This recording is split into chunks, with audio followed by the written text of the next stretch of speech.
starting a new chapter in this group, in this class. So let's head it, as I say. So chapter 23, page 94, on the left-hand column, all in the bottom. Light of what all has been said, or the light that all has been said above, we can better understand and fully, clearly elucidate the statement of the Zohar. It's brought down in the Zohar. The Zohar says that the Torah and the Holy One, blessed be He, are all together one. Expression is, Airaiso v'kuchabricho kulo chad. The Eibishter, the Torah, and God is one. You cannot separate the Torah, the teachings of the Torah, and Hakadosh Baruch Hu. In essence, by learning Torah, that's why the Alter Rebbe writes in the 5th chapter of Tanya.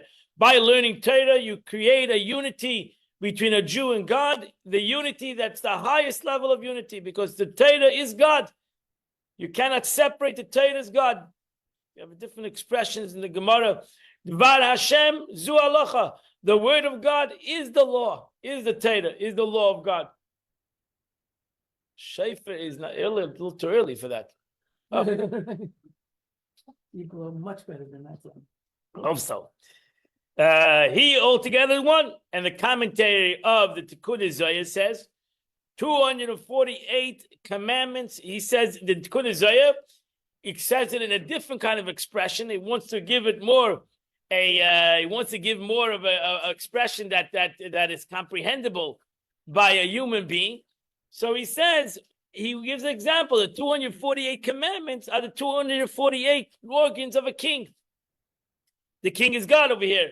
So we know you have 248 organs in a human being, 248 limbs in a human being, which corresponds to 248 commandments, which is, the Zohar says, so to say, is the 248 limbs of the Eibishter. What does he want to say? Eibishter has no limbs. So God has no, he's not a human being of flesh and blood. He doesn't have 248 limbs.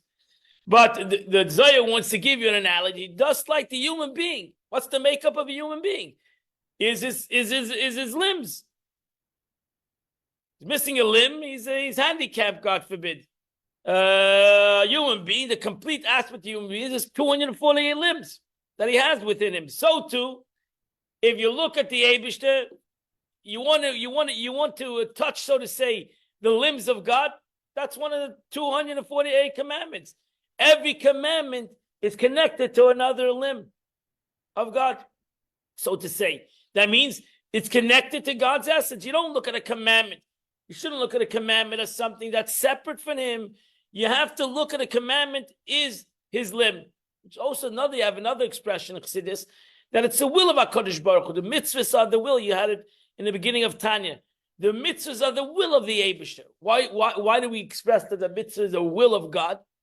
Because just like the will of a human being's will, his ratzon, his desire, his will, is in all of his body, equally in all his body. Actually, there's no vessel for one's desire, will, right? Everything, even your wisdom has a vessel, but your will is in every place. Where you want to move your hand, you want to move your foot, you want to walk, you want to run, you want to talk, whatever it might be, you want to see. All this, your will is connected automatically, affects every limb in your body. That's why it's important to have a will. So too, every mitzvah, you have to look at every mitzvah, you have to look at every concept in the Torah as the will of HaKadosh Baruch Hu. That it's Him, that in essence, you're connecting to Him. So that's why the commandments constitute the innermost will of the Supreme One and His true desire, which are clothed in all the upper and the nether worlds. That's it. That's it. The Eibishter has a true desire in the world. He has a true desire in creation, whether it's physical creation, whether it's spiritual creation, whether it's the upper worlds or lower. There's one aspect, there's one desire in this whole world. There's one desire. And what is that desire? Is we should learn Torah. That's the desire. The desire is Torah. The desire is mitzvahs. That's the desire. Everything else that you have in life is all connected to that desire. So all the physicality, all the mundaneness, whatever happening in the world, is all connected to one ratzon, to one desire that God has to make this world a godly world. That's it. That's relationship. What you're saying is, when we connect to the essence of HaKadosh Baruch Hu, then Torah and Mitzvos, we are having a relationship. That's it. But not just the relationship. We're accomplishing God's desire. Yes. We're accomplishing God's will. Every pasuk we learn, every mitzvah we do, we're accomplishing the tzayne shel HaKadosh Baruch Hu, the will of the Eibishter to this world. Why He created this whole world. Thereby giving them life. If when you say you accomplished the purpose of God, then you're giving the world its life, because that's the purpose. The whole reason why God gives life to the world is because He has a purpose in this world. He didn't create the world that would be a purposeless world. He created the world for a certain purpose, and we know the purpose. The purpose is, as He says, Nesava Kadosh Baruch Hu, the Eibishter again had a desire, had a will. That He should have a dwelling place in this world. And He gave humanity that's obligation. He gave human beings that they would go out and make this world a good world and develop this world. So we have this purpose. That's why it's important in Chassidus to have a ratzon, to have a will, not a will that you give over your children inheritance. We're talking about a will to live, a will to do. A will to inspire. A will, no, yeah, man, everything's good. You should have that will too. Sometimes that will doesn't help, but again, thereby giving them life in so much as their very life and sustenance is dependent upon the performance of a commandment by creatures in the lower world, as is known. So that's why the Rebbe, if you remember those that were here Thursday, the Rebbe, or on Zoom, the Rebbe says that's why ultimately that the Eibishter wanted that we should do everything with our will. We shouldn't do things because we're forced to do it. Because the Eibishter was not forced either to do it. God was not forced to do it.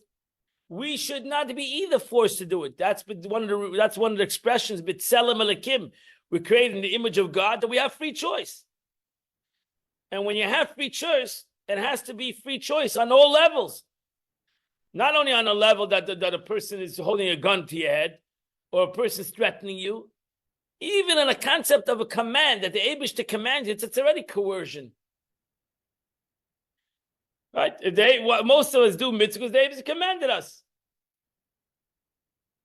If the Eibishter wouldn't command us, maybe we would be happier. I don't know. Hopefully not. That's the point. Hopefully we're happy with this relationship.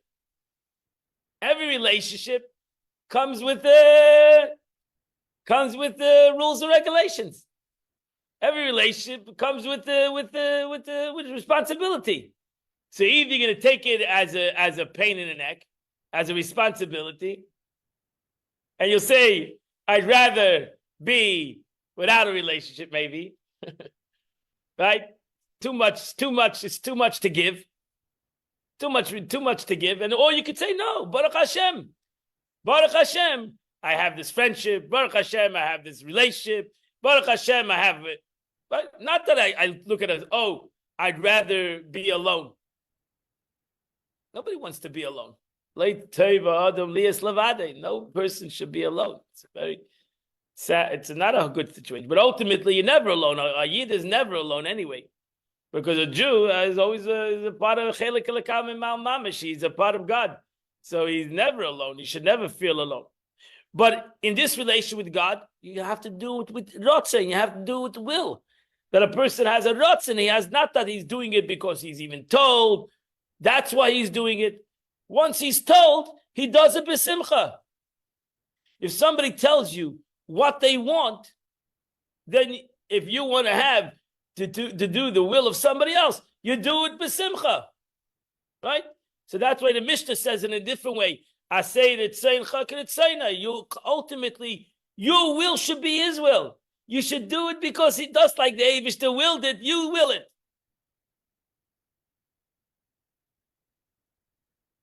So the Eibishter came up with a mitzvah of tefillin, of mezuzah, whatever. He said, wow, this akava, wow. How is it? God gave me a mitzvah that I can do and will bring about the unbelievable concept in the world. Why wouldn't I do it? That's why it says, have a rotz ledvar mitzvah. That's a rotz comes from the word rotzain. Have a rotz, you should run to do a mitzvah. You should run. Right? Because if you have an opportunity to do a mitzvah, run to it. Like you run to do something that you want to do.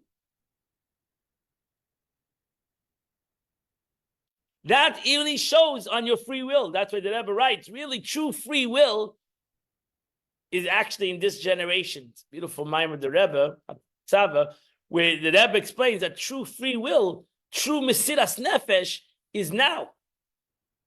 Is in this generation. This generation that no force upon them, right? Nobody's threatening them spiritually, right? Nobody's threatening them. Oh, don't do a mitzvah. We're gonna stop. Don't learn. Don't daven. Don't. You're not allowed to. There's no rules and regulations to Torah mitzvahs in the world. In the world, nobody is telling you not to do a mitzvah. Who's telling you? Even Russia anymore, nobody's telling you not to do a mitzvah. Nobody in the world is telling you not to do a mitzvah. In Iran, they're not telling Jews in Iran not to do mitzvahs. Everybody can live, you can live a Torah life wherever you are in the world. Total freedom in Yiddishkeit. It's never been that in thousands of years. Right? So that's why we're coming to the coming of Mashiach. No shibud malchus in a way. There's no the domination of nations on the Jewish people. Jewish people today have true freedom. Hasn't been that in thousands of years. And the beauty is that a Yid comes to Yiddishkeit because he wants to. He wants to. Usually Jews, when you tell them no, they say yes. You tell them yes, they say no. So they went to Mesiras Nefesh in Russia. They went to Mesiras Nefesh because the government didn't want them to so they did. In America, they're killing us with love. Right? In the world. So the world says, yeah, be a Jew. Gesund hate. Do whatever you want. Right? The nations of the world for 100,000 of years, they try to stop Eden from doing Torah mitzvahs. Now they say gesund hate. Be a Jew. Eat kosher, daven a whole day. Yeah, who cares? Nobody cares. You can sit in the base of Medish and learn the whole day and the whole night. Nobody's gonna. We'll even give you coffee and cake. That's it. No. Full. We'll give you whatever you want. We'll feed you. Sit and learn 24/7. And so most of us walk out, say, okay, it's free. I don't want it.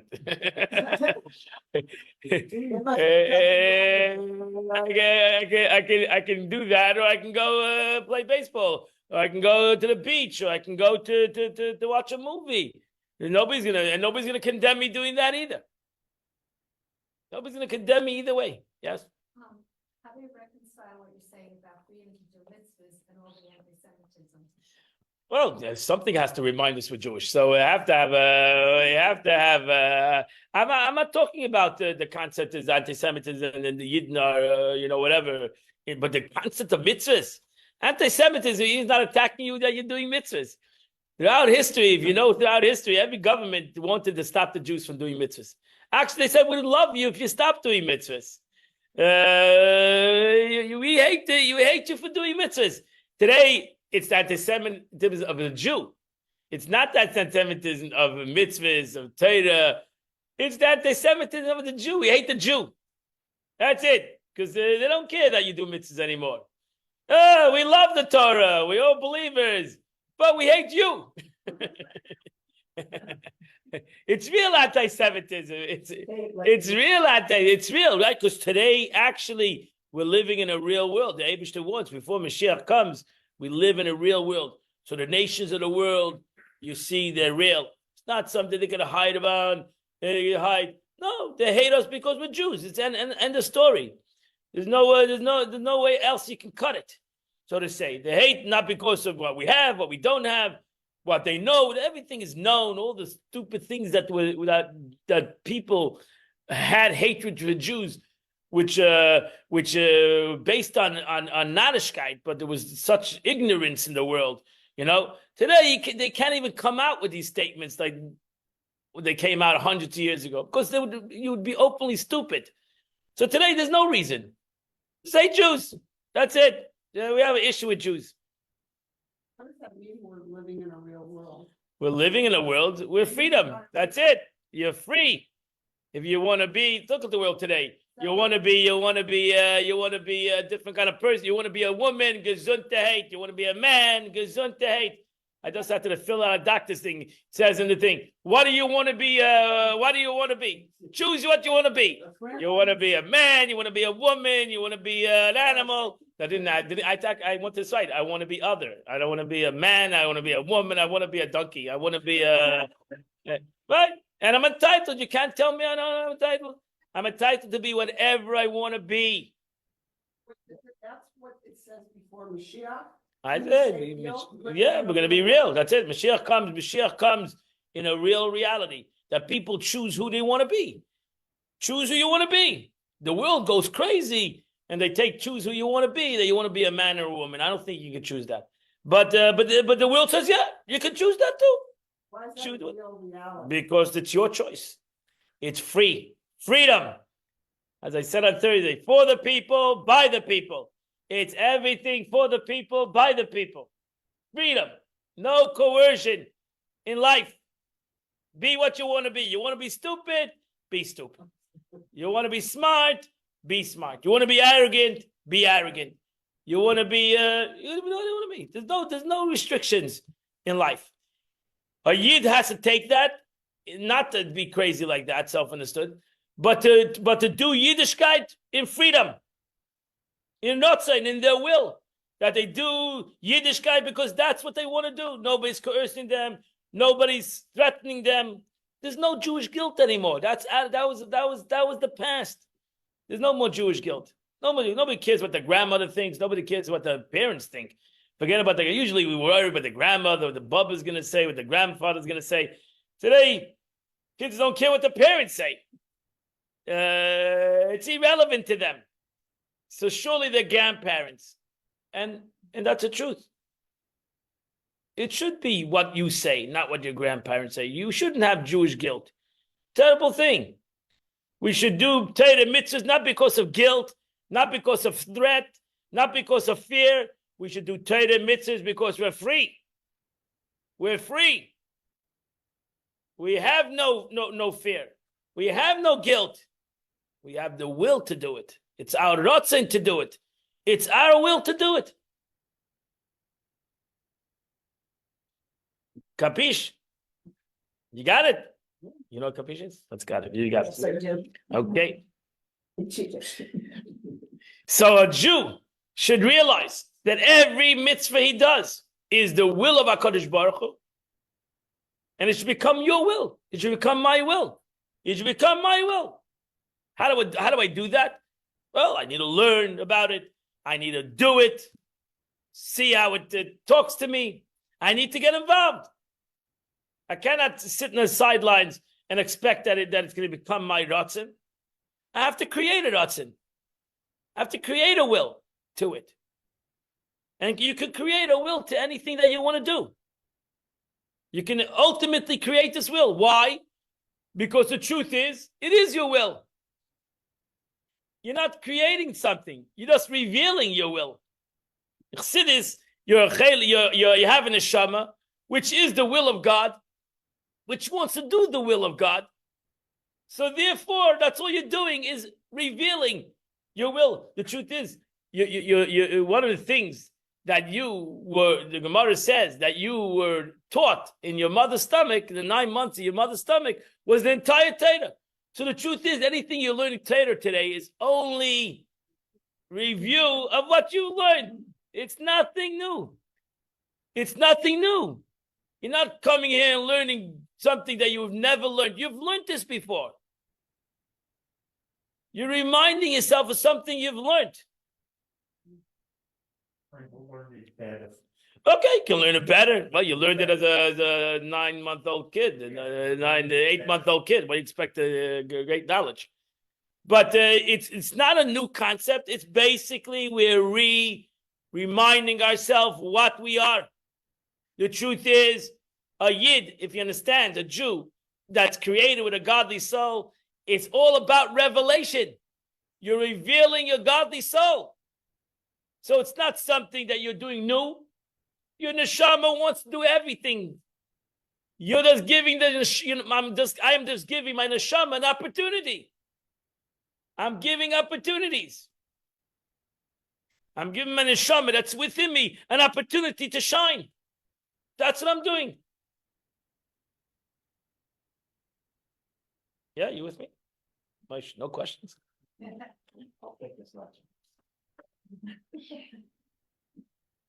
So therefore, it follows, the Alter Rebbe says, that the performance of commandments and their fulfillment is the will of the Supreme One, since it's due to this performance that the light of the life of the supernal will is issued forth and clothed in this world. So again, the Alter Rebbe flipped the whole concept of the way we should look at a mitzvah we do. The way we should look at the mitzvah we do. We can look at it as an outer expression. There's a command of God. He has rules and regulations. It's good to be king. And we're basically under duress of God. We're afraid of him. He's going to, if you don't do it, who knows what's going to happen. Terrible things are going to happen.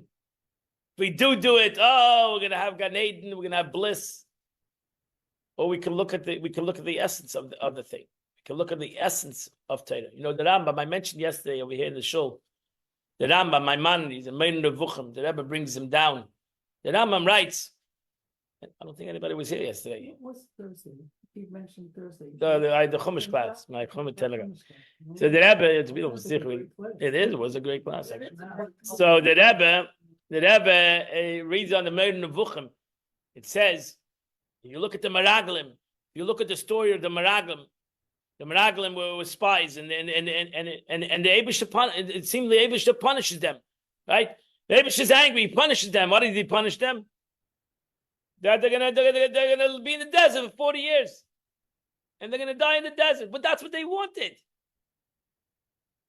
That's what they wanted. They wanted to die in the desert. That's what they said. Let us die in the desert. So that's what they wanted. But then he writes the next thing. He writes, the Rambam says that if you take the Torah if you take the Torah in a very simplistic manner, then the Torah sounds like a God that is pretty I don't want to use the wrong word over here. Pretty vengeful, He's pretty Ornery. What? Ornery. What? Ornery. Ornery. I don't know. Punishing. Punishing. Right? Punishing. It's punishing. You do this, I'll knock you out. No. You do that, I'll knock you in. It sounds like the Eibishter that has needs Anger to management. anger management issues. Anger management. That's a shalom to say these kind of things, but you think about it. So you have to chas shalom. The Eibishter, even if the Eibishter is our parent, called Avinu. If the Eibishter is our parent, which parent is such? What a parenthood is this? Everything you don't do this, I'll kill you. Oh, the Meraglim, let's wipe out the half a nation. Let's go weiter. This sounds like a very aggressive, self-understood. A Yid does not look at the way the Torah. Does not look at the Torah that way. He has to be more of an adult. A Jew needs to look at the Torah in an adult kind of a manner. But self-understood, that the Eibush, it's all chesed. It's all chesed, Shel HaKadosh Baruch Hu. It's all kindness. Which is not sometimes as a child. No, it's chesed shebegevura. It's not gevura, it's chesed shebegevura. There's no concept that the ein ra yeyel milamayla. Nothing evil comes from above. To be able to look at that in that kind of a way, then you look at it in a mature way. When you see a parent, hopefully a healthy parent, punishing a child, you're not going to say that they're bad parents. Unless the taka doing it out of revenge or of anger. If they're doing it out of anger or revenge, then they're not good parents. But a parent needs to sometimes rebuke their child for the love of the child. The Gemara says, if you don't rebuke your child, you hate your child. Now you love him, you hate him, because ultimately he's going to grow up to be a troublemaker because you didn't educate him. Right? And therefore, ultimately, I hope that your children, as they grow up, they say, thank you. Thank you for being a little bit demanding, a little bit strict in life. Because it basically forms our life, makes us better people. So the Eibishter needs to, in essence, bring about the concept of Laman Yishum V'Yiro, that Jewish people, humans, should realize that the beauty, and sometimes they need to be coerced a little bit in the beauty of living a life that has some kind of, in themselves, some kind of restriction and some kinds of boundaries in their life. Their boundaries in their life will give them happiness in life. Hopefully. So that's the way we need to look at Torah. If there's the will of the Eibush had a purpose in this world, self-understood that in the purpose of this world, what God had, there's certain things needs to be accomplished, and there's certain things that need to not be accomplished or need to be taken away, need to be protected. And that's why the Alter Rebbe continues. It's called, hence they are called organs of the king, as a figurative of speech, right? Because the Eibishter has no organs, so to say. That's a human concept. So even the shamas have no organs, and so too malachim have no organs. So surely God has no organs. That's totally a human concept, that we have a body that's made out of sinews and organs. But it's a concept. The organs is your body. That's the figurative of speech. They're just as organs of a human being are the garments for its soul, and are completely and utterly not surrendered to it, because without the soul, your organs is a skeleton that has no life. So the neshama, your organs understand that they need to keep the soul in this body. The longer they keep the soul in the body, the longer the organs have a purpose. Right? The longer once the soul leaves the body, what's the purpose of the body? The purpose of the body has come to an end. The purpose of the physical has come to an end. So even the physical realizes that as long as the soul is within it, it has a purpose. And his purpose, chas v'shalom, can be good or bad, but he ultimately has a purpose. It's him who's doing it through his body. The truth, you think about it, you only can do mitzvahs or avedas in your body. Once an neshama leaves a body, you can't do good or bad. The good or bad has come to an end. You can't kvetch anymore. Finish it. That's it. Kvetching is over. Complaining is over. The whole purpose. Your complaining is over. It's finished. You can't complain. You can't be depressed anymore. You can't be unhappy anymore. You can't be happy either. In a physical way. Can the soul die? Like the body can die and then the soul leaves, but Can you have it the other way around? Like can the soul kind of die and then Soul can die. affects the body? Soul cannot die. I have found that people that have depression in the intuitive system that I'm working in, the soul leaves 10%, 20%, and when you can bring it back in, which is very simple, the whole aura changes. Right. But the soul cannot die. You can have a revelation of the soul, or you can have less level revelation of the soul. But the soul cannot die. That's what we say, that you can have a pintele yid, you can have the spark of a Jew. The spark of the soul can be within you. It's a spark. It's a spark. We take like a comparison of a coal. You take a coal that is burning, and then you take the coal as it slowly loses its light. But the soul cannot be the soul cannot be diminished either. The soul cannot be revealed. That illness, I think it's prevalent or something, comes from the soul wanting to go back to its source. The soul, you get the soul diminishing its light. The soul diminishing its light. That you can have where the soul diminishes its light. So the soul is not revealed. That's what you can have, revelation or less revelation of the soul, revelation of the soul. But the soul is a chelik lakam imal mamish, cannot be is nitzchias, is everlasting. So what happens then in that case? What did you call it? The soul diminishes itself? Unrevealed itself. Or let's say the soul unrevealed itself. What are the manifestations of that? Gullus, that's why we're in Gullus. Depression, Disease. unhappiness, sickness, Disharmony in the body. a lot of things. A lot of things happen with the diminishing of the soul. Just curious about. We have tzaddikim got sick too. So you have to realize that doesn't mean totally. Tzaddikim, but the Gemara says tzaddikim that get sick is they want to get sick. They want to get sick, so to say. Because they understand the journey of the soul. They understand that ultimately the soul, the body sometimes needs to have its diminishing value to actually have the greatness of the soul. That's why the Alter Rebbe writes in Tanya that when a tzaddik dies, his neshama is greater than before his death. So because the neshama ultimately divests itself from the body, is in a way the greatness of the soul. That's why a tzaddik specifically who lived a godly purpose in his body.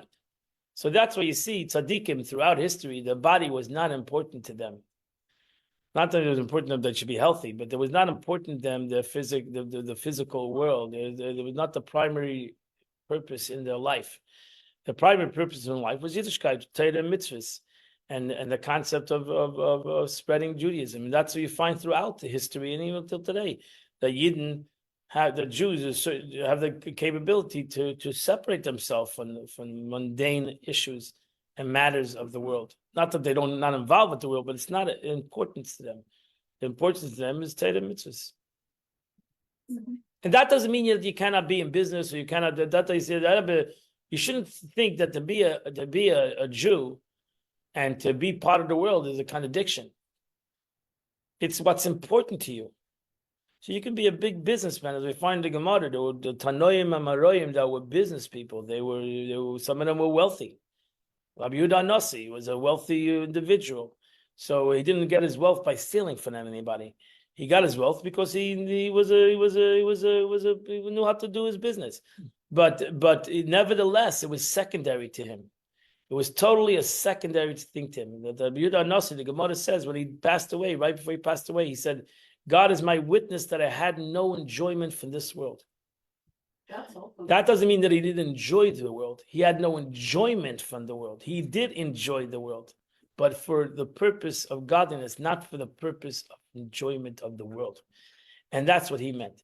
Sure, he enjoyed the world. The Gemara says that there was never missing any kind of food on the table of Rabbi Yehuda Nasi. He was so wealthy that there was never ever missing anything on seasons did not affect his table.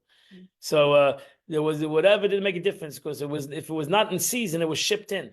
So he was extremely wealthy, but he used it all for the sake of L'Shem Shemaim. So it doesn't contradict one another. They don't tell you anything. That's what the Gemara says. When you come to heaven, after 120 years, they're going to have a show and tell. If you're going to say, "Oh, I was poor," they'll bring out Hillel.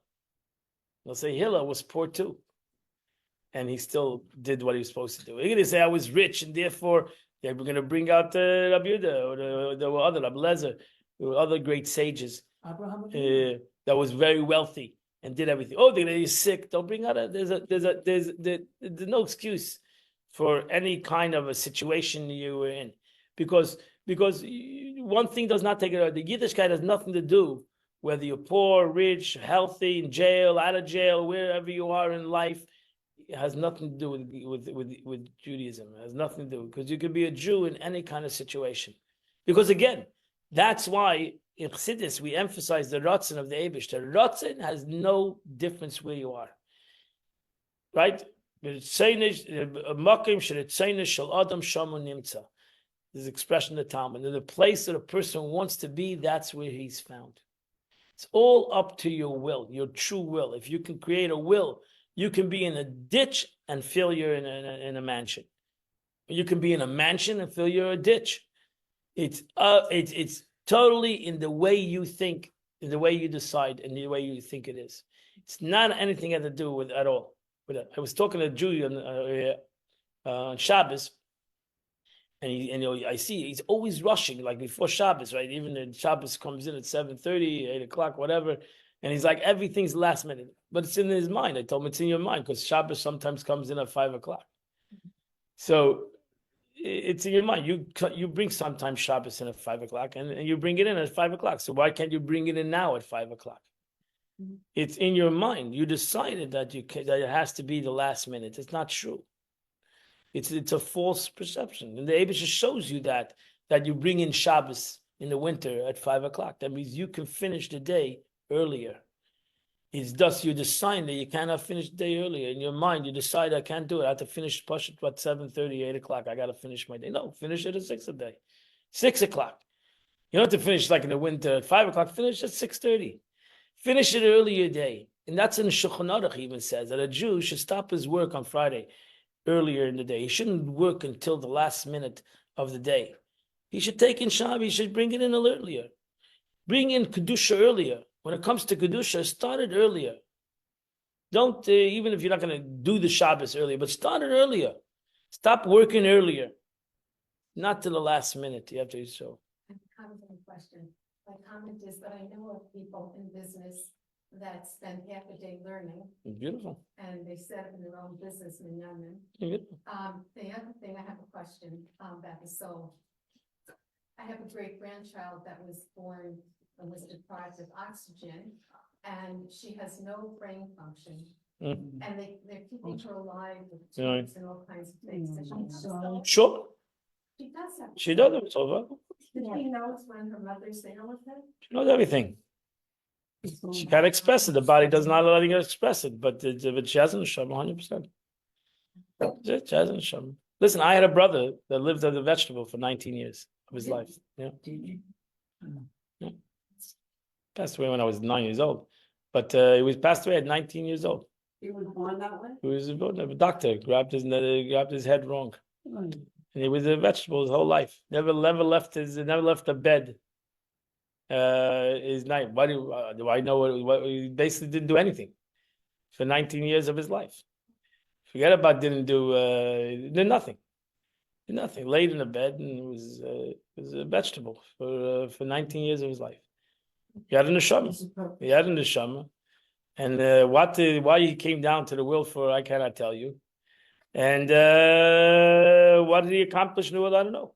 But that's the Eibishter has his agenda. He knows exactly why this neshama needed to come down into this world and what it needed to accomplish. So that's why you have to say not to pull the plugs. 100% you're not allowed to pull the plugs. I was wondering. Because when you're as a neshama, you're not allowed to with your hand take away a person's life. You have to let, and ultimately he passed away at 19 years old. But he lived. In the first place. You could, yeah.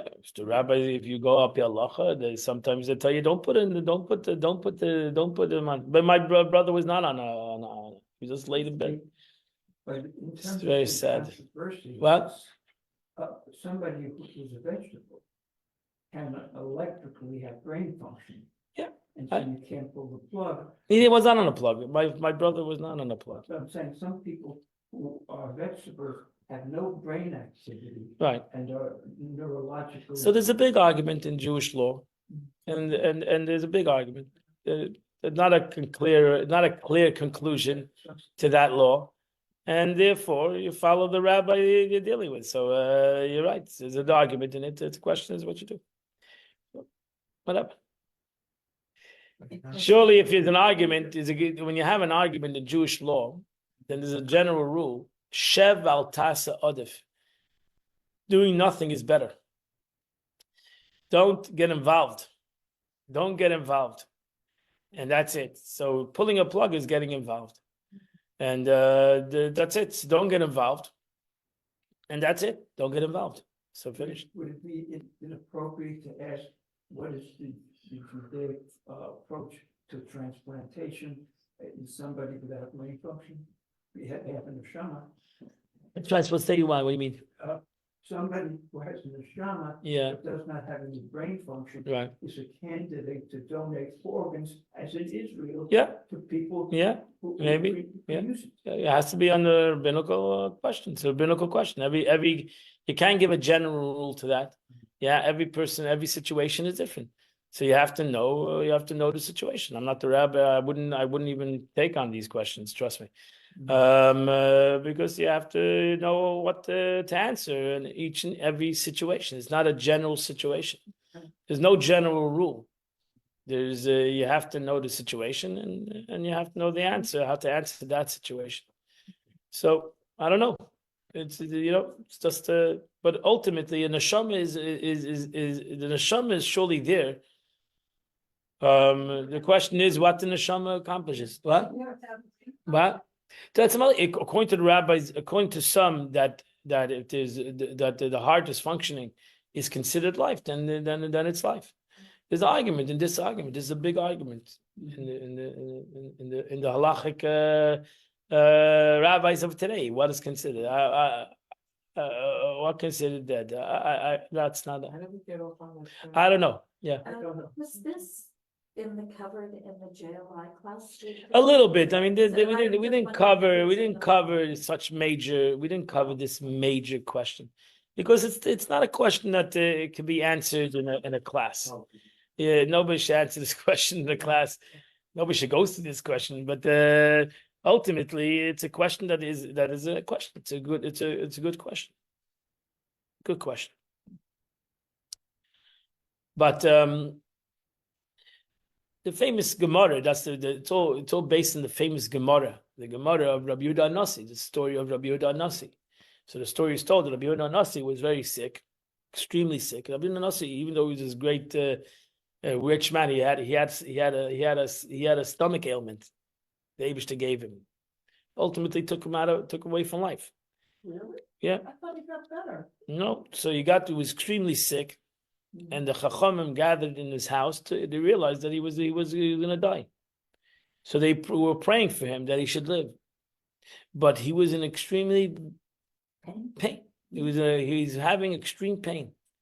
So his maid, who was a smart woman, his maid, who was not Jewish, realized the situation. So she went up to the second floor. She took this vase and she threw it down. Created a big crash that everybody stopped. They thought the vase was a bomb went out outside. And when they stopped to pray, he died. So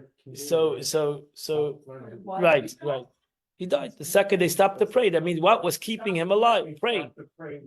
They stopped the praying, he died. So she realized that he's living because of this prayer. He's not living because he wants to live. He's living simply because they're praying. So she was a smart woman. She decided to. Now, what's interesting on this basis of the Gemara, some rabbis say, you see that the Gemara says that she did a good thing.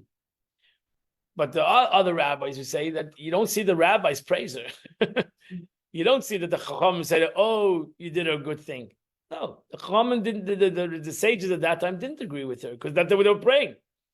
So they were praying, and these sages that were praying didn't know that he was in pain. They knew that he was in pain. It was not a secret. They didn't know morphine those days. So when they were in pain, they were in pain. And nevertheless, they want him to live. They said they want him to live. Because even though you're in pain, you should live. Where does it say that when you're in pain, you should want to die? Chas v'shalom. You should live. And that was the debate. So that's the debate. What do you learn from the Gemara? It all stems from this Gemara, really. What do you learn from the Gemara? Do you learn from the Gemara that when somebody's in pain, you can let it go? Right? Somebody's in unbelievable pain, he's terminally ill, whatever that number is, and he's gonna die anyway, and he's in pain. Just let it go. Right? Don't give him things that are gonna continue his life. Don't give him things that are gonna end his life, but let it go. Or do you say no? Fight on. Fight on. Fight on. This is the debate. This is till today. This is the argument between the Chachamim of today. Those who deal with these issues, they continue to fight on this Gemara, on the story of Yehuda Nasi. They continue to argue. This ultimately coming down to this Gemara. So you'll see that Moshe Feinstein brings down this Gemara, which he says that's why you don't have to do any haroi, according to Moshe Feinstein. Somebody's terminally ill, leave him alone. Shabbat Taisa, leave him alone. Are you allowed to Give him morphine, make him comfortable. And that's why, hospice is in a way a good thing. Give him, make him comfortable, but leave him alone. Don't do any heroic. No, feeding tube, maybe yes, or Moshe Feinstein will hold. You got to feed him. You got to give him oxygen. You got to feed him. You just don't need to do any medication or heroic things. You let him go. Let him give the basics of life, and let the Eibush do what he's got to do, and that's it. Or some rabbis hold the opposite. They don't agree with Moshe Feinstein. They say no. That from the Gemara we see maybe the opposite. That she did something. Okay, she did it. But Lav Dafka the Chachamim at that time agreed with it. You don't see the Gemara says the Chachamim agreed with it. But maybe the Chachamim disagreed with it. And even though the person's in pain. What did the Rebbe say about it? Did you have any No, did I comment? have to send to Moshe Feinstein using on these questions? No, that's a most rabbis hold like a Moshe Feinstein. Most Rabbanim hold like a Moshe Feinstein. But there are some Rabbanim in Etzro, for example, who are very strict in this matter. That you need to fight even in pain and suffering. There's no reason that pain and suffering should come into the equation. But this is an argument, and you have to. Nobody should go through these things in life, It's sad that you're going through it, so they should give you whatever. God should give you nechama. But ultimately, the Eibishter brings out a neshama to the world. That neshama is there whether the body is doing anything or not doing anything. There's no concept. A person, like the analogy, you take a person, you put him in jail in a locked room. He can live the 10 years, still a human, he's still alive. To the person that's living outside, they're both alive. But he's living in a locked room. You have to look at the neshama. He's living in a locked room, and whatever reason it's there, it's there. What? They say a famous story of the Baal Shem Tov. The Baal Shem Tov, once a family came to him and begged him for a child, and the Baal Shem Tov said, "You're not zeicha. You don't merit a child. I cannot do something for you that I can't." But they didn't let go. So year after year, the Baal Shem Tov said, "Okay, I'm going to give you a child." He came to him, said, "I'll give you a child." Mid Shem, next year you're going to have a child. So he had a child. 2 years later, the child died. So he came to Baal Shem Tov. Like, what is this? What is this? Like, why would you do that? Why would you give a child that ultimately is going to die in 2 years? It doesn't make sense. What? No, but once you gave it, why did you give? You gave us a bracha, which have a child for 2 years. You gave us a bracha, you should have a child. So why'd you do that? Should have Baal Shem Tov told him, I'll tell you a story. Baal Shem Tov said there was once a king, a true story. He said, I'll tell you a true story. There was once a king that had that was married and he had no children. So he decided that he knew that when Jews pray, they can accomplish it. So he called the Jewish leaders into his office, he said, listen, this year you better pray that I have a child, or if not, you're gonna have to, all the Jews are gonna have to leave my kingdom. So what are the Jews gonna do? Right? They started to pray to the Eibush. There came a big Rash Lamaila, came a big commotion in heaven. And what do we do? What do we do? Right? The guy doesn't deserve a kid, and we're now giving it. Now we have the situation. The not davening. What do we do? So one tzaddik said, "I'll go. I'll be Meis Nefesh." Tzaddik in Shemayim said, "I'll Meis Nefesh. I'll go and become the child to save the community." And Kachava. That year, they had a child. Someone asserted it was in the Shama. This tzaddik came into heaven. Ultimately, the tzaddik died.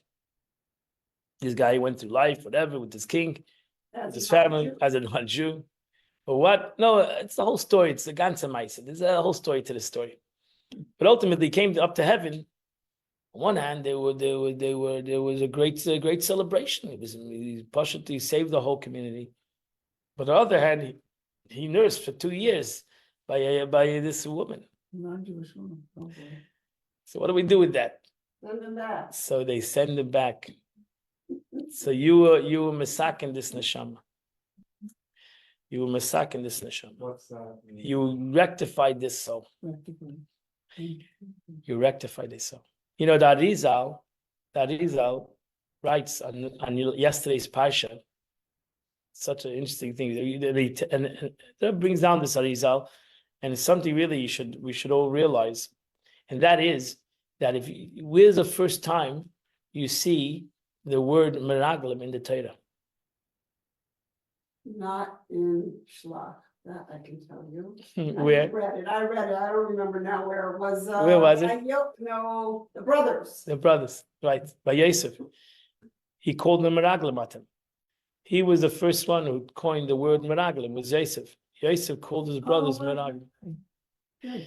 And the Arizal writes, if you go through the story of Yosef and his brothers, and you go through the story yesterday, you'll see a lot of similar words in between these two stories. And why? Because actually the 10 brothers, 12 tribes came down again into these 12 souls, came down again to massacre this situation. And what happens at the end of the story? Did these two guys stand up? Which are the two guys that stand up? Caleb and Caleb ben Yehuda, Lamata Yehuda, Caleb Yehuda, and Yeshaya ben Nun, Lamata Ephraim. Both again, these two guys stand up, Yosef and Yehuda, in the story. Both two guys out of the 12 guys who stand up is the two guys again in the same story. who were they? Yehuda and Yosef. What's the story? Who were they before? Yehuda and Yosef. Oh, So yeah, Yehuda and Yosef come back again, and they come to these two tribes. Kalei ben Yefuneh Lamata Yehuda, and Yeshua ben Yom and Lamata Ephraim. So these two guys come back again in the story, and they come back again, and here they're united. Right here they're united. They didn't win the war, but here these two tribes are united again to stand up for what is right. Here they're united. In the beginning, they were struggling with each other, and the story 8, they're struggling. Over here, suddenly they come united as one, and they to stand up. And so you see how everything in life, you never know what your purpose in life, what's going to be your journey in life. You never know that you think that what you're doing in life is only for yourself. It's not for yourself. You don't know, because we're all Gilgulim. We are all reincarnated souls. So we're all Gilgulim, right? These guys were tzaddikim that they came down into a Gilgul. You have to tell them, you have to know which Gilgul they're in. But we are all Gulgulim. We are all reincarnated souls. So why are we reincarnated souls? Because we are carrying some other baggage of the past. We are. The truth is, the Alter Rebbe writes, Chassidus writes, that if you have a struggle in life, you should realize that this is not only your struggle. You should realize this is coming to rectify somebody else, something else. It's something who you were, your neshama was. Previous lifetime. You're here to rectify that issue. You're not, this issue is a previous issue. How do you know that? I don't know. I'm not the, I don't know. I don't know. Previous life, not this life. I don't know. I don't know. I'm just giving you a hint. I am not a tzaddik. I am not that's the, People say I'm it repeating about- to you. so what I- guess it- Because that, I don't know. They can't tell you. Does Every, it say it's always a previous no. I'm not saying it's a previous life, but it could be. life? It could be. It could be. Therefore, know what the beauty is in a way. Therefore, by fixing it now, you're fixing the past. You're not only fixing the present, you're fixing the past. Think about it. According to the Rizal, these were the 12 tribes in the story of Yosef. That's a couple hundred years later. Right. Would they come down to rectify this thing? You know, it says Yisrael and Arizal writes Yisrael and Moshe Rabbeinu is to rectify Cain and Hevel. So that was a couple thousand years before, right? So Yisrael was Cain, and Moshe Rabbeinu was a reincarnation of Hevel, and that's why it says that Yisrael brought his daughter to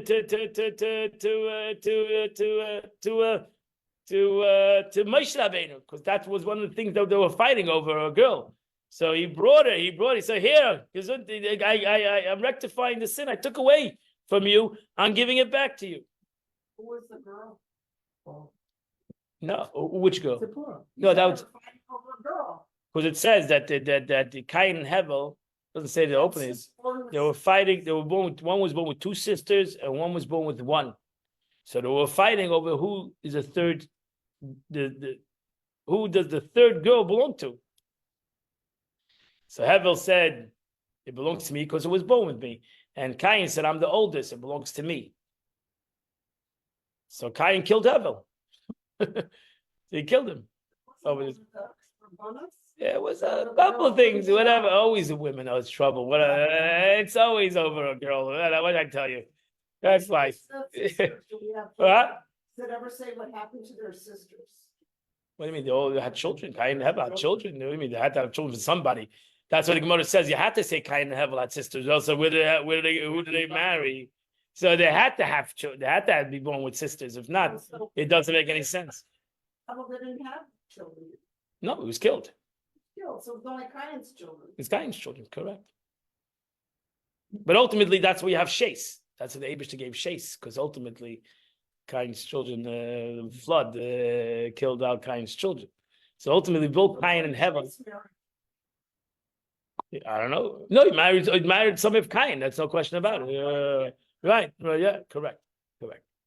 Or maybe he was born with a sister. I don't know. You have the same problem with the tribes. The whole machlekes. Who did they marry? According to some, they were married to sisters. Yeah.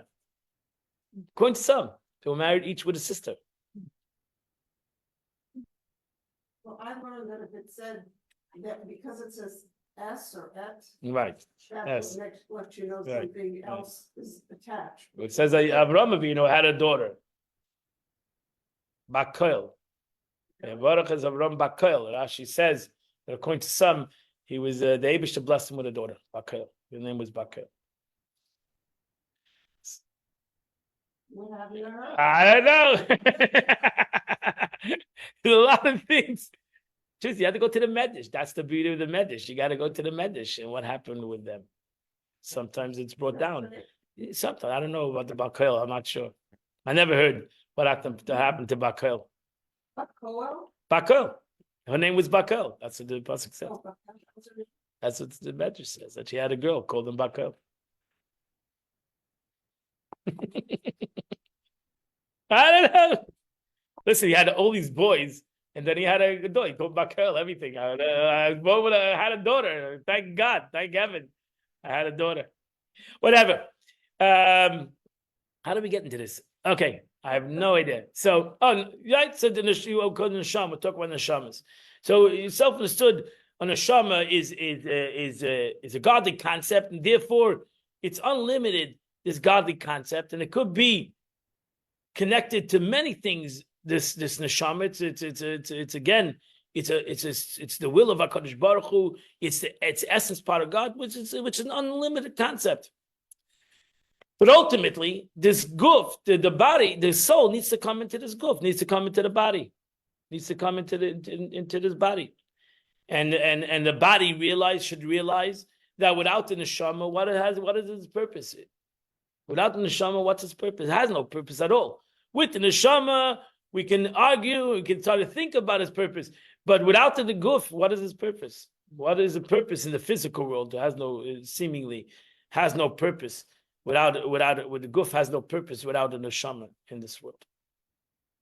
So it as evident the fact that as soon as a person desires to stretch out his hand or his foot, they obey his will immediately and forthwith, without any command or instruction to them. See, that's the beauty. So that's why I'm going back to before. Every mitzvah is a command, but if you have the will, it's like not a command.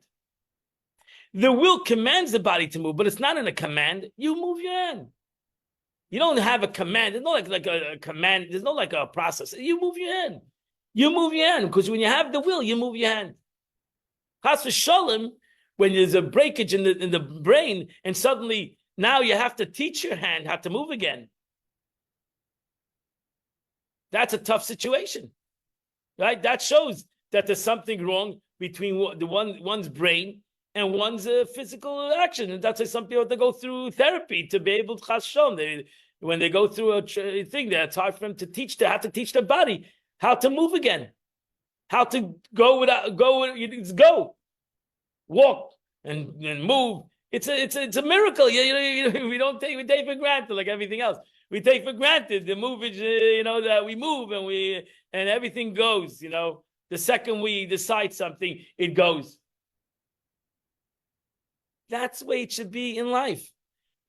Everything should be automatic. Not that you need to sit there and think about it and argue it and struggle with it and debate it and kvetch about it. It should go. It should go. The second you need to move, if you need to kvetch while moving your hands, then you're unhealthy. It shows that there's something wrong in the body. That the body doesn't move on the will, on its will. It needs to force the body. It needs to teach the body. It needs to focus. It sometimes can be extremely painful, the movement of the body. That shows an unhealthy person. That doesn't show a healthy person. I always go, when I go to these places, I see people that are doing physical therapy, right? Sometimes you see the pain and the excursions that they go through to push themselves to be able to walk, to be able to move themselves again. It's unbelievable. You realize, don't take life for granted. You should be moved willingly. The second you want to move, you should move. It shouldn't be a thought process that you have to go through to get yourself to move. If you understand that, then you should. Then what does the Eibishter want? The Eibishter wants movement. That's why. What is halacha? What is Jewish law called? Halacha, to move. Halacha means to go. That's where you came to. Halacha means to go. Halacha means to go. Halacha means to go on the road. Lahela, to go. To go. Yiddishkeit should be everything that goes, not a thing that slumbers and to go. Let it go. Be as light as an eagle. Right? Let you flow, fly. Why would the Eibishter want you to? They want you to fly. Yiddishkeit should fly. Shouldn't be something that's demanding, that's a burden, that's a pain, that's a struggle that you have to convince yourself to do. It should fly. It should be light. Judaism should be light. God wants things to be light. And how is it light on a human being? When that's what he wants to do. It's not something that he has convinced himself to do. He wants to do it. He enjoys it. And that's why I say again, the Eibishter wanted free choice. Because if you do it out of any kind of coercion or threat, whatever the threat, you're guilt, then you're sluggish. Then you're doing it not because you're enjoying it. You ultimately build resentment 100%. And you can't blame anybody that builds resentment when they're not happy with what they're doing. Has to be free will. Has to be free will, connected to your will. This is what I want to do. I want to do this. I'm enjoying doing this. And the truth is, once you have that kind of attitude, nobody can come and argue with you because that's my will. What do you mean? Why I like chocolate? I like chocolate. I like chocolate. Well, you can tell me I shouldn't like chocolate. I like to do this. You're telling me if it doesn't make sense. It doesn't. I like to do it. What do you mean? What are you telling me? What are you talking to me in an aspect? Something that I enjoy doing. If I didn't enjoy it, then you can tell me, why am I doing? Why are you doing something you don't enjoy? That's why you come, some dudes you look and say, why the heck are you doing this? Why would you do this? under threat. But what if there's an addiction? It's the animal soul's will. And the divine That's soul in the negative. is not in control. Nobody's addicted to Judaism. I never found one Jew yet. A tzaddik are addicted to Judaism. That's why I don't want to be a tzaddik. But most Jews are not addicted to Judaism. They're either doing Torah mitzvahs because that's the way they're brought up. Or they're afraid. Fear. Yeah. Oh, they're doing it because they want to do it. Yay to the Malchuvas. Yeah, I love it. I love it. Yeah, good. Oh, that's beautiful. Okay. Relax. So you missed it. No, I agree with you. So that's why it says Makan Shebal Tshuva in him. Even a tzaddik doesn't stand because a Bal Tshuva does something usually out of love. He's enjoying it. Not he wouldn't do it. Have a wonderful, beautiful day. Zoom. Yeah.